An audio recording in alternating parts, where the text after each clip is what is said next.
Hello बच्चों, आइए इस प्रश्न को देखते हैं।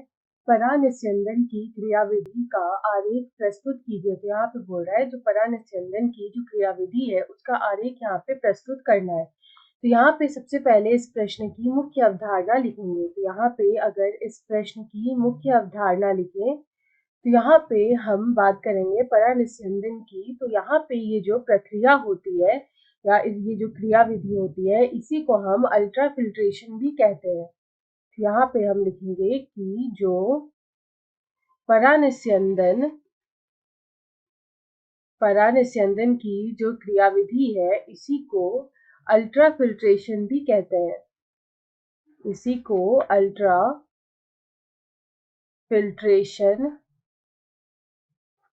अल्ट्राफिल्ट्रेशन भी कहते हैं। इसी को अल्ट्राफिल्ट्रेशन भी कहते हैं। तो यहाँ पे अब ये देखते हैं कि ये जो क्रियाविधि है वो किस तरह से यहाँ पे होती है। यहाँ पे हम लिखेंगे कि जो परानिस्यंदन की जो क्रियाविधि होती है ये किस क्रियाविधि पे इसका कार्य होता है। तो हम बोल सकते हैं कि जो दाब प्रवणता के कारण होने वाला फिल्ट्रेशन है। दाब प्रवणता के कारण होने वाला फिल्ट्रेशन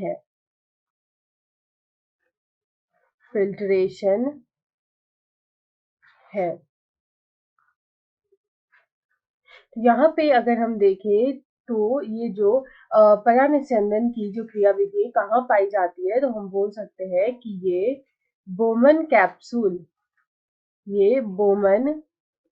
कैप्सूल में पाई जाती है या फिर ये बोमन कैप्सूल में होता है। ये जो क्रियाविधि है ये बोमन कैप्सूल में होता है। तो यहाँ पे जो है दो धमनी होती है, एक होती है अपवाही और एक होती है अभिवाही। तो यहाँ पे क्या होता है कि जो अपवाही धमनी होती है, अपवाही धमनी ये क्या होता है कि अभिवाही धमनी से की तुलना में संकरी होती है। तो यहाँ पे हम बोल सकते हैं कि अपवाही धमनी जो होती है वो अभिवाही धमनी की तुलना में संकरी होती है।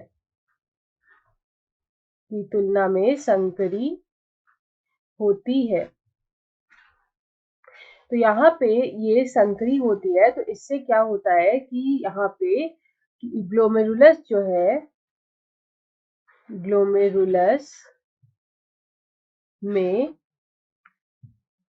में हाइड्रोस्टैटिक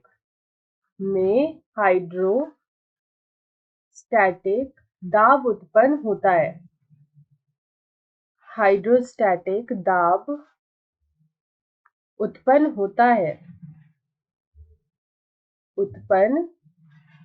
है।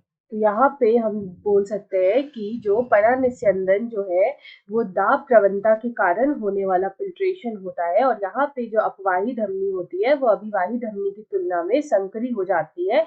इस वजह से क्या होता है कि जो ग्लोमेरुलस है उसमें हाइड्रोस्टैटिक दाब जो है वो यहाँ पे उत्पन्न होता है और यहाँ पे फिल्ट्रेशन झिल्ली द्वारा जो है यहाँ पे होता है। तो यहाँ पे जो फिल्ट्रेशन है वो फिल्ट्रेशन झिल्ली द्वारा यहाँ पे होता है।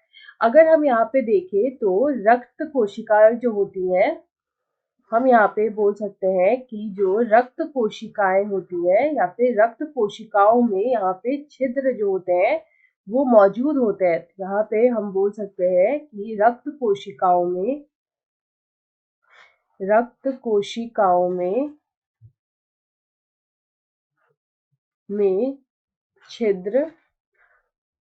में छिद्र जो है वो चौड़े होते हैं। जो छिद्र मौजूद होते हैं वो चौड़े होते हैं। तो यहाँ पे जो परानिस्यंदन की क्रियाविधि का हमें यहाँ पे आरेख प्रस्तुत करना है तो वो यहाँ पे दाब प्रवणता के कारण होने वाला फिल्ट्रेशन होता है। आशा है आप इसे अच्छी तरह समझ गए होंगे। धन्यवाद।